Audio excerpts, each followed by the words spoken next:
Well, hi, thanks for joining us on the Chris Goodwin podcast. And today we're doing something a little bit different. We're going to be joining the Orange County Fire Authority. And we're actually in Irvine at Station 27, that's located in the Portola Springs area.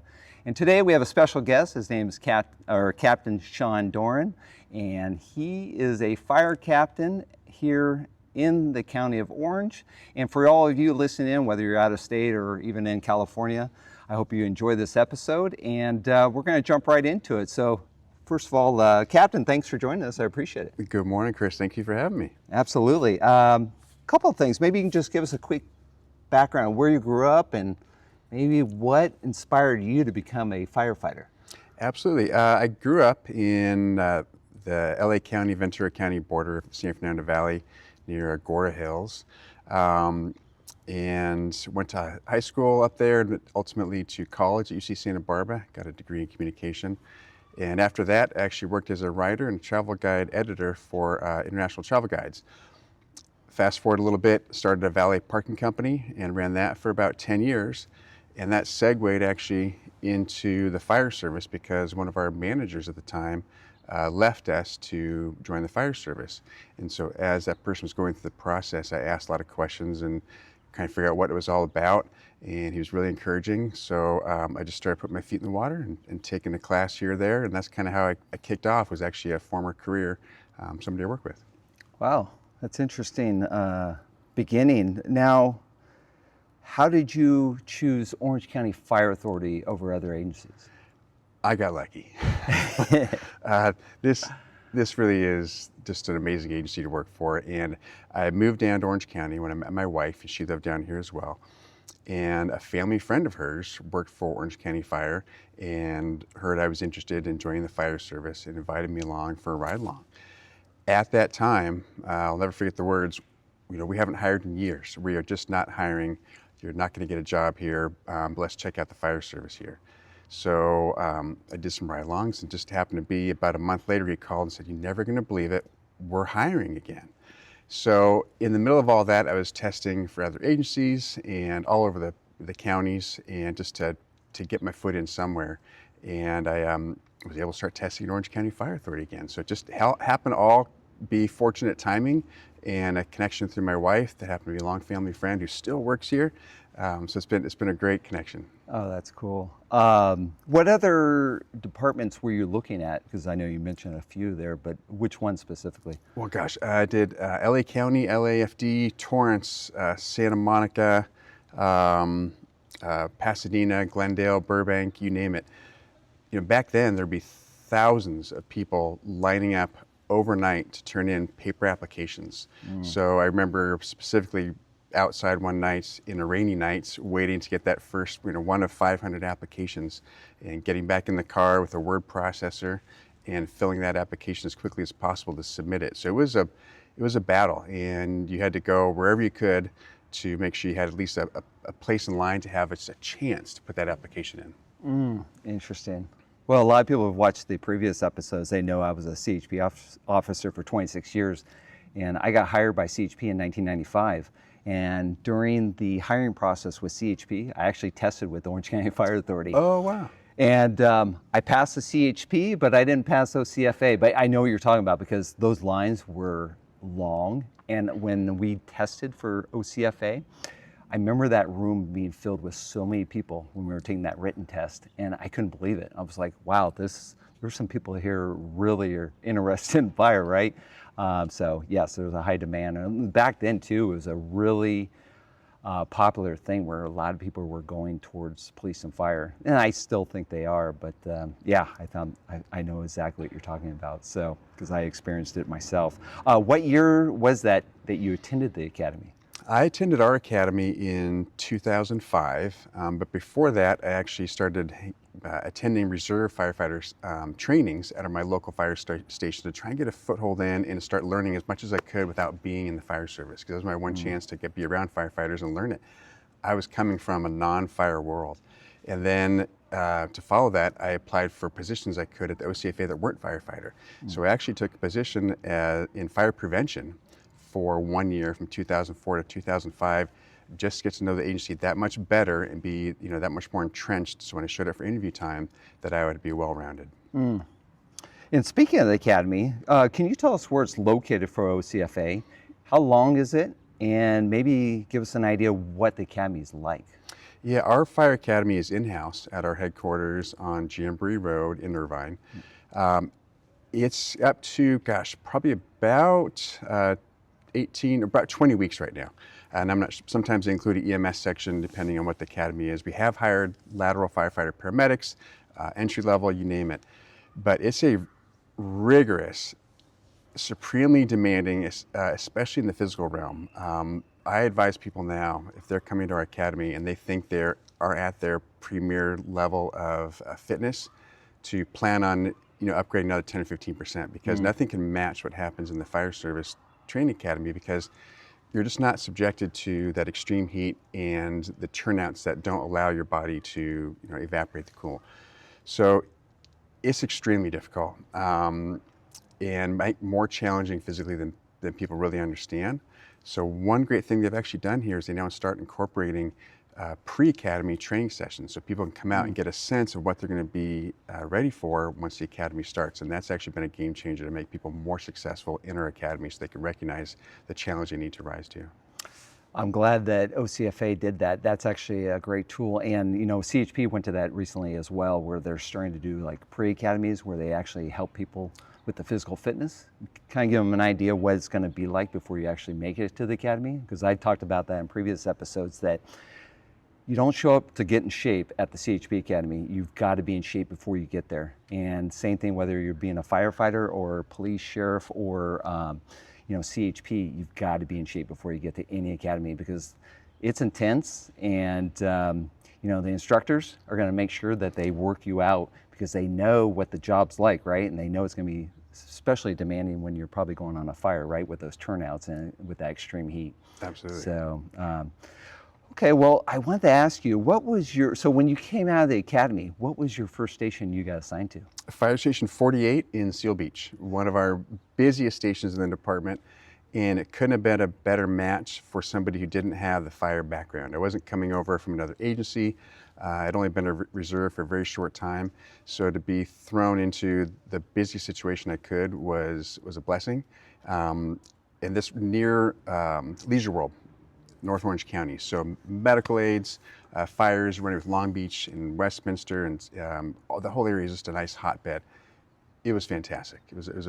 Couldn't have been a better intro to the fire service, to just hit the ground running. Yes. Is that the one that's right off the 405 freeway there? It is. Yes, I used to stop there. So when I worked at Westminster CHP, I would patrol the 405 there, and I would stop at 48s quite often. I know you're talking about, it's right next to Leisure World. Yep. So it's very similar to like working 22s. For people that don't know 22s, that's located in Laguna Hills, and they take care of Laguna Woods, which was previously Leisure World as well. Absolutely. They changed the name later on, but I know what I know what you're talking about, because from going to 22s and 48s, you see those engines and the trucks constantly going out on calls, because most of them were not fire calls, they were medical aids, right? Yeah. And so, yeah, that was actually a great experience for a young firefighter, huh? It was a great introduction to sleep deprivation. Yes. And actually, that's a good thing you brought up. Maybe you can tell us the challenges of being a firefighter with, just being, with the extreme fatigue, because you can get a call at any hour.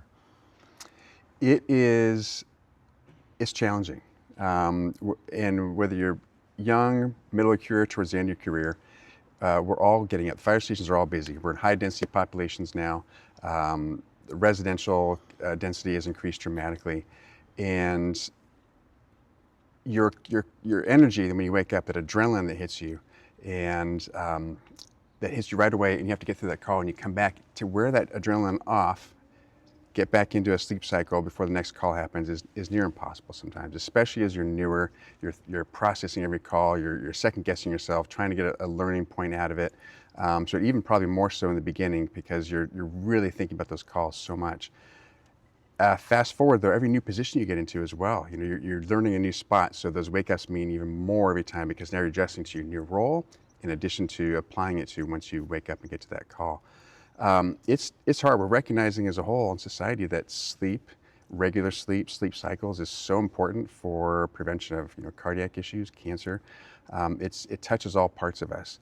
So we really do have a newfound respect for the effects on it, and we try to allow for that during the day. If somebody has a busy night where sometimes they equate it to you as a CHP officer, the effects of intoxication. That's not create a safe environment. So we want to make sure our firefighters can recover, and that's why they have those built-in days off as well. They need to go home to get some regular sleep so they can return ready to go and fully rested. Yes, and then the eating patterns as well. One of my best friends, he works for OCFA, and what I noticed, especially on our last meal that we had together, I was probably about a third through my meal. He was already finished. And we all started looking over, and we were cracking up, all of us. There was 4 of us at the table, and he had completely finished. And it was like, you are a fireman. You are a firefighter, without a doubt. And you can tell because you get into those patterns, am I right? Where you feel like you have to eat fast because you never know when the next call's coming. You do. We've had classes where the instructors will say, if it's a multi-jurisdictional class, they'll say, I can identify the firefighters by basing how quickly they eat. It's absolutely a true statement. And it's even all the way down to, if you need to use the bathroom, you don't hesitate, you don't pause or delay on anything, because when that call comes in, you need to be ready. Yeah. So it does play a little bit with your mind, and sometimes that carries over to your home life as well. So the spouses get a kick out of it, for sure. Yes. Dad is finished with dinner already. Not counting overtime, how many stations can you recall working at over your career? Oh, gosh. Because there's probably quite a few, especially with promotions. Yeah, well, assigned to, I'm going to say a dozen or so, and this is just off the cuff, from North County to South County. It's been a huge benefit about being here. I mean, we have from San Clemente to Yorba Linda, Santa Ana, Garden Grove, Seal Beach, and Irvine, everything in between. Then we touch on the canyons, the airport, Hazmat, USAR. It really is, virtual Disneyland when you come through the door of how many things can you get done, learn that new skill, learn that new set, meet those new people. I don't think you can do it all in a career here because there's just so much opportunity. So it's a great place to make your way through, but good luck getting all of it done. Oh, yeah. Now, is there one station that stands out in your mind being your favorite over your career? I'd have to say Station 24 in Mission Viejo, and partly I live in Mission Viejo, and so as we're a big agency, we're 78 fire stations, and all the unincorporated areas. There's a lot of square miles we cover. So in Mission Viejo, I truly felt like I was my city's firefighter. I woke up every day and took that station and the people I served as my people, and you're going to see me the next day, shopping. You're going to see me driving down the street. So I had an immense amount of pride that I carry over to every fire station, but somehow just knowing that this is your hometown, it elevates just a little bit. Also driving down the street and see my own family and they're waving at me. We had a little special honk we do as we drive by on the major roads, they could hear it.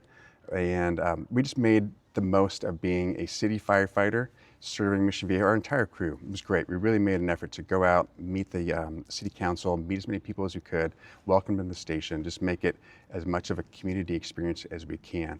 And I think that's what's great is all these fire stations here, the crew part of it is what makes it a little mini community in the station, and we extend that out to the community as well to welcome them in. Nice. It's funny you brought up 24s because just a couple days ago I was driving down Marguerite in Mission Viejo. I went right by it. I saw it's getting close to being done, by the way. For people that don't know, City of Mission Viejo, they're putting a new fire station in place of what used to be 24s. Now it's this gorgeous facility that's going in, and the residents are just going to love driving by that because aesthetically it looks great, but what's even better though is obviously the crews that are in there. So it's not really about the facilities, but it is a nice perk for the people that work there because you got new lockers, you got new kitchens. Everything's new, and really makes a difference, especially if you're on an older station where you've been there for quite some time. You really start to appreciate when you go to an overtime shift at a 24s that's brand new. So, and that station before, by the way, was an old CDF station that when it was built, there was nothing on that side of Marguerite besides hills and cows. So that carried over all the way till this last year before they moved on to make it a newer station. Oh, I never knew that. That's pretty cool. Because I know Mission Viejo has a lot of history, and they started building in the mid to late 60s. Yeah. And then obviously it's exploded and it's fully a planned community now. So that's really neat for Mission Viejo, and especially the residents that live there. Let's talk about promotions, because obviously you started as a firefighter. That's what everybody starts at, right? Coming out of the academy. Correct. What's usually, so if you're a fighter, what do most people then try to promote to? Is it engineer or is it paramedic or for specialty? What do they do? Well, again, we have so many things to offer. So there's so many routes. Some people, you can go hazmat, urban search and rescue, air operations, paramedic, all that. So you, in that firefighter rank, you can still latch on the specialties. So I picked paramedic. I love paramedics. We obviously run an enormous number of EMS calls, so it's just easy to want to be part of that because it's something we do every single day, every single person in this department. And then above that, we have actually ranks for us as firefighter, then engineer, and then captain, where I am now. So I did firefighter, I did engineer as well. My biggest point for doing that was making sure someday when I mentor somebody on my crew, I wanted to make sure that I could give them something to build upon. So I have a foundation to come to them with as they're talking and give me challenges and discussions. I understand what they're going through. Yeah. I also understand how to serve them better on the crew, make sure that I know what their needs are when we're arriving, which ultimately helps out the community because we're that much smoother of a machine. And then finally to fire captain, which has been it's just amazing. It's a great position. Yeah, and I can see that respect for like a firefighter too, for the upper management or supervisors, because I remember with CHP, we would look at sergeants and we saw some sergeants, because usually with CHP, you can start promoting after about 2 to 3 years. And those people that promoted really quickly, you maybe didn't respect them as much as the field officer who was out there, say, on a motorcycle for 15 years, and then they become a sergeant.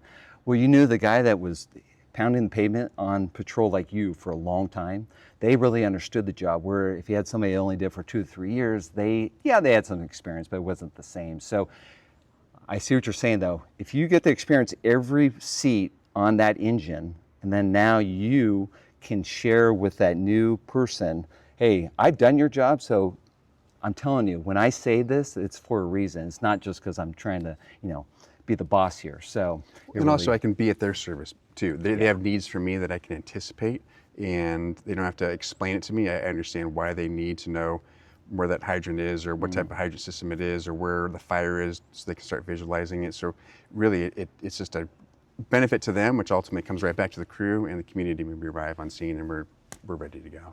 Nice. Well, from firefighter to being engineer, captain, and having the specialty as paramedic, which spot have you enjoyed most during your career? That is a wonderful question because they really all are fantastic. I really enjoyed my time as a firefighter when I had a stint as a firefighter paramedic with just one partner on a medic squad. It was just a great bonding time. Got to know the county a lot better, just a very focused resource. But I have to say, being a captain, because to be on an engine or truck with 3 other people with you and to really be, to make a difference. You make a difference in each other's day. We all have a profound effect on each other, whether it's out of work conversations that we're working through, or family discussions, or tactics and strategies. It's just such a fun dynamic to be a part of. And I like busy stations, so you attract people that want to work hard and be a part of something greater and continue training. And I truly think that your biggest effect oftentimes is on the engine of the truck, because it's all interpersonal contact. I'm not having to email my crew. I'm not having to call them. I can just have face-to-face conversations with them, which is absolutely the most effective. When you find a station where you have a good team like that, that's when you really enjoy the job. When you have people that are surrounding you that you really like, you become almost best friends because you're doing so much time with those people. Because how long are your shifts and how many days in a row do you work? Because I think a lot of people they're not sure how you guys do that. It's like, do you work 8 hours? Do you work 24? Maybe you can share. So our shift cycle here at Orange County Fire is called a 4896. So by nature, we show up for 48 hours, which is 2 full days, and then we get those 4 days off as a rest cycle. The majority of us do work extra days to fill in for vacancies, sick, injury, vacation, etc. So we can work up to a max in this agency, up to 5 days, or 120 they call it. Some agencies don't have any caps on those, but we do currently. So your days off truly need to be for that rest, because when you show back up, you're here for those 48 hours, and you don't know what's going to happen. You don't know what your sleep's going to be like, what fires are going to be on, what calls you respond to. So that 48-hour cycle goes by quickly oftentimes, and so does those 4 days off. They go by quickly as well. Oh, yes. Just in terms of recovery. But yeah, so it's a great. The schedule is challenging. You can't get that wrong because family is affected. Your vacations, your holidays, your birthdays, similar to the CHP. Your family really is the backbone of your success here, because Yes. when you go home, they've been affected as much by you being gone as you were. Yes. Yeah, family life is very important, and I know what you're saying. You really need that support, because when you make that phone call to your wife and say, well, I got forced and I won't be home for at least another 24, and they're thinking, oh, I thought we had family plans. Well, family plans just changed. Yeah. Needs of the department, unfortunately, right? Absolutely. But, okay, well, maybe we can shift to a story, because obviously you've been working for a very long time with OCFA, and you could probably sit here for days and just talk about story after story. But is there one story maybe that stands out most to you over your career that you might want to share? Yes, and it's not going to be a fire rescue story, because I'm going to go back to how I got interested in the fire service before I even met the firefighter. I'll never forget one of my cousins telling a story about when her mom died at her house. And the story she told was about the response of law enforcement and the firefighters to her house. This is before I thought about fire service at all. This was years ago. But the story was a positive memory on the interaction she had with the fire service. So kind of changing that moment of crisis and turning it into a memory of compassion. And I've never forgotten that. So I start off every shift with that. I tell the crew, hey, if you have an opportunity today to make somebody's day that much better or put a little sparkle in their day, I want that to be a priority. I want us to operate safely. I want us to show up and do a great job on fires, traffic accidents, and calls. But in the meantime, if you see somebody that we can make a difference in during that day, let's make sure we do that. And so, going back to 24s, we had a great dynamics. The crew was just a ball of fun, and we decided during the holiday season, after we would clear a call, meaning we finished a call, there was no follow-up to the hospital, we were going to go back to the fire station. We would turn our speaker on the fire engine, which can be very loud, and we'd play Mariah Carey's Christmas song. We'd drive down the residential neighborhoods, turn around, and we'd come back, and I am not exaggerating when I would say almost every person was outside of their house, looking out, cheering, babies in their arms, coming out in wheelchairs. It lit up their spirit that night. And I heard about it from other people saying that fire engine driving through town doing that. And it just gave us as a crew that spark, and got us those busy days, busy nights. We wouldn't do it after bedtime. But it was just a great memory that when I see that crew, I often tell them that was one of my favorite times of my career, was doing something outside the box that was just a little bit different, but gave so much joy to so many people for so many weeks during the holiday season. That sits as one of my favorite memories, because we did what I try to do every day is we made a difference in somebody's day in maybe not so typical way. It was fantastic. Well, we're in December right now, perfect Yeah. timing. We're only a couple weeks out from Christmas, and I bet you some of those same families are probably saying, or when Christmas arrived, hey, do you remember the time the fire truck came down with the music?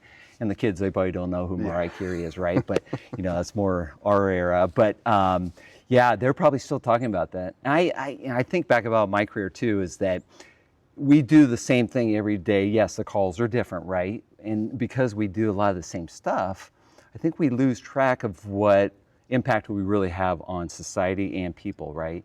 And by you saying the smallest little thing to somebody will stay with them for a lifetime. And the reason I know that too is, like, especially when I was active, I had to go to like a family party or a friend's party, and people would always come up because they wanted to tell the CHP officer about their last ticket. I'm still hearing those the tickets, even in retirement. And either they're very negative or they're very positive. And usually I love hearing the positive ones.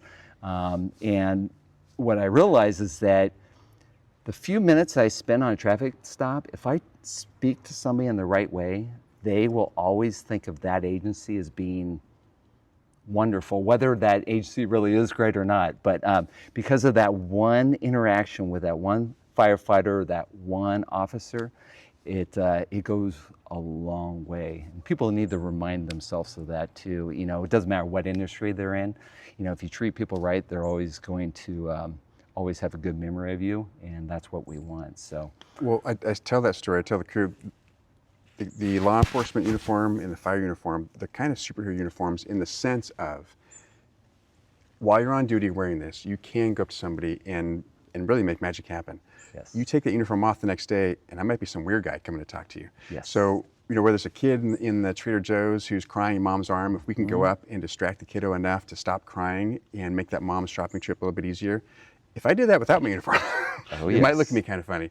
But try and maximize what we can, because we've been given this blessing, this gift, this duty to wear the badge. I say you maximize that and maximize it for the benefit of the community. There's a lot of good we can do.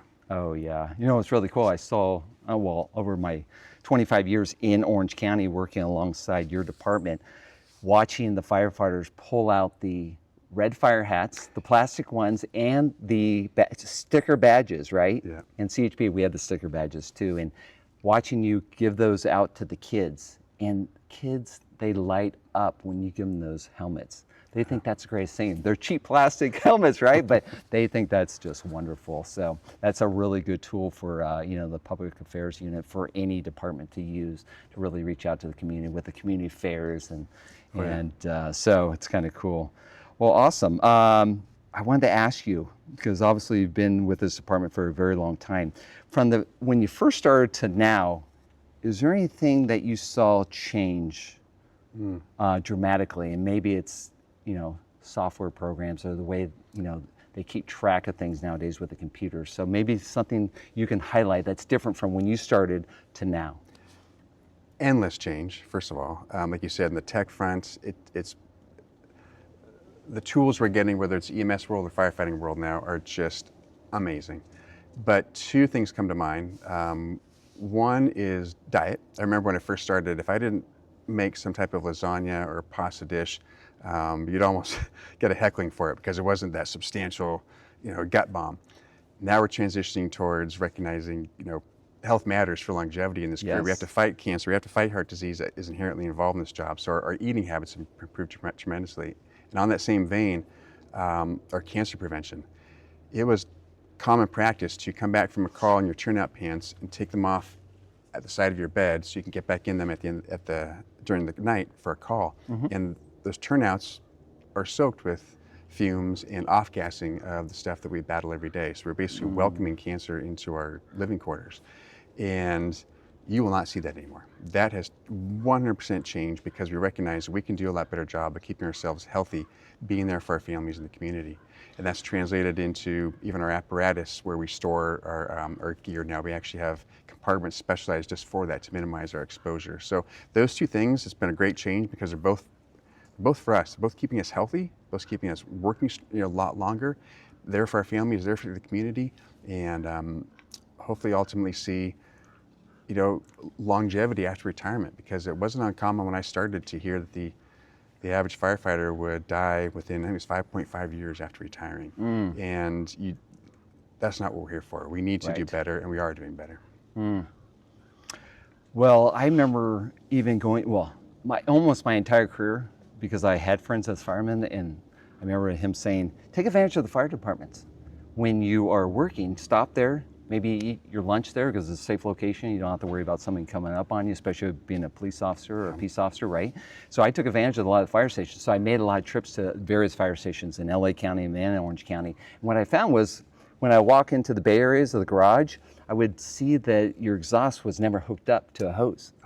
Later on in my career, I started, you know, noticing that the stations were starting to incorporate these hoses. And that's part of the cancer prevention, right? Sucking in fumes. I mean, you're firefighters. Last thing you want to do is suck in fumes, right? Because you're going to get enough of that even at a fire. So that was great to see the departments actually started taking that serious and investing in that equipment. Absolutely. Sucking in all that exhaust that shouldn't be in the garage. So, well, coming up to tips now, maybe you can tell somebody if they're looking to be a firefighter, whether that's OCFA or any department, what tips could you give them? How could they prepare to, one, get hired, And once they do make it to the academy, what tips do you have for them to actually get through the academy so that they can become that firefighter? There are so many avenues to becoming a successful firefighter.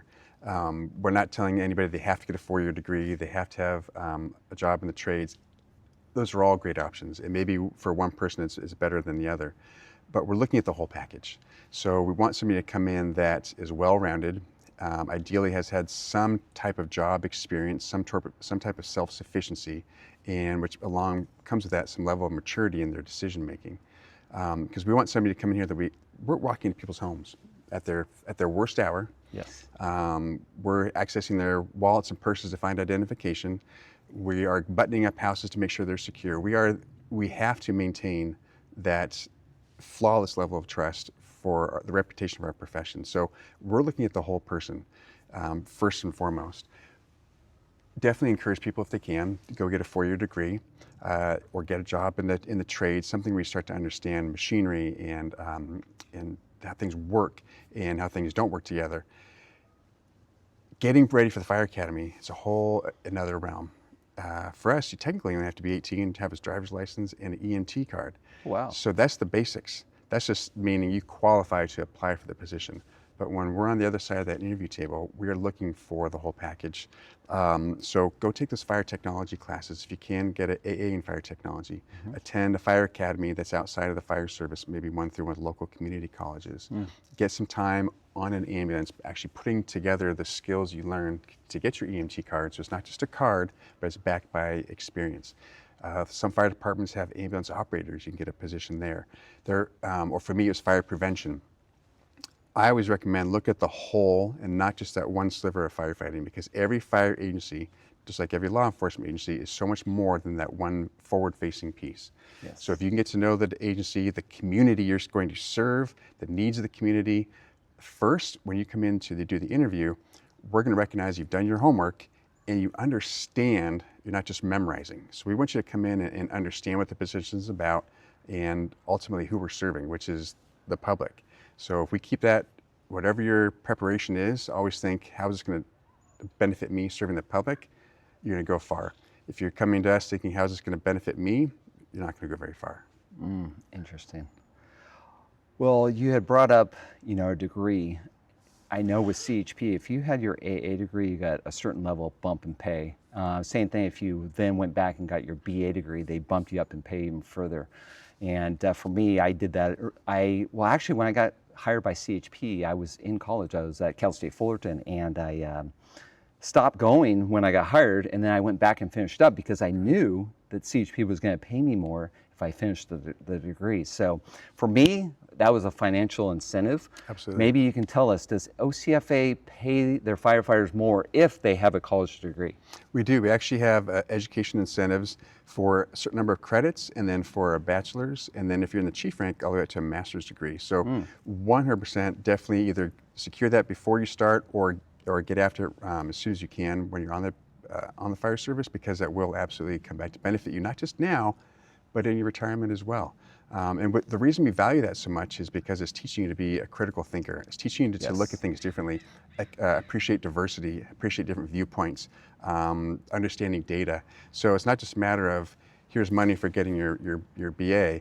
It's here's money because we know you're going to return that to us in what you bring back to the department. Right. And I had brought that up too previously in a podcast that, if I invest in myself, the state of California is going to invest in me.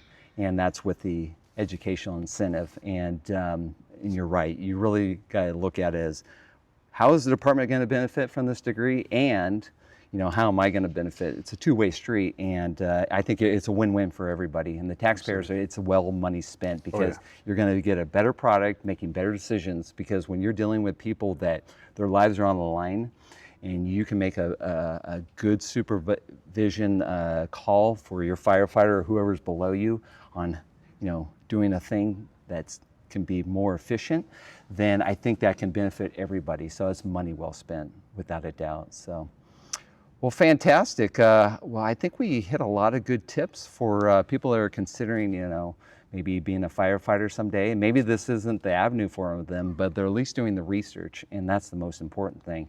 I think one of the things that you pointed out is all that pre-prep work that you need to do in order to give yourself the best chance of getting hired. See, I didn't do that with OCFA. I just kind of threw in, I knew that it was probably going to be CHP, but I just figured, oh, I'll just take the fire test. I'll pass that. That'll be easy. Well, sure enough, all the people that had taken the fire science courses, they're the ones that actually passed the test and moved on to the next step in the process. So, you know, I didn't prep enough to be a firefighter, and that's why I didn't go to that next level and end up in that industry. But anyways, I focused more on law enforcement. It worked out for me, but everybody's different. So. Well, touching on that briefly too, we encourage those fire tech classes to get a sense that you mentioned, maybe you're not going to like this career. Maybe this is not a match for you. Instead of waiting for your application and the rigorous academy and probation, get a taste of it. You know, go take those classes, get some time in the ambulance, get to know the job and position and role better, and that will help you as well to make the correct decision what's best for you. Yes, and from the mental standpoint too, because whether you're police or fire, you're going to see things that the average citizen normally doesn't see on a regular basis, right? And we're coming across that stuff regularly, and especially I had talked about, you know, going to fatalities. And when you go to a fatality, you know that victim always has friends and family, right? And that's why you really got to be, yes, you got to do your job. You're a captain, right? You got to take care of the scene. However, you're also a person. And you know that when the family shows up, and a lot of times you've seen this, they do show up to the scenes, whether it's a car accident or they just got a phone call from another family member saying that this person had a medical aid in the home, and they're racing to the house and they're frantic. You got to know how to talk to people. And I think those social skills go a long way. We can't be robots as fire and police. So you got to be a person too. So you got to know when to put the red hat down and be the person, and then know when to pick up the hat and do your job as well. So absolutely. Anyways, well, thank you for coming on the show today. Thanks, I'm Chris. really hoping the audience got something out of this. I'm sure they did. If they like it, they can always subscribe to the channel, because there's going to be other great interviews with fire and police. If they have any comments for any of us, whether it's me or for the captain, you know, just reach out. We'll try to get back to you on that. And thanks again for Thanks, Chris. being here today with us, and for inviting us over here. And that's it. So have a great day, and thanks for joining us. Thank you.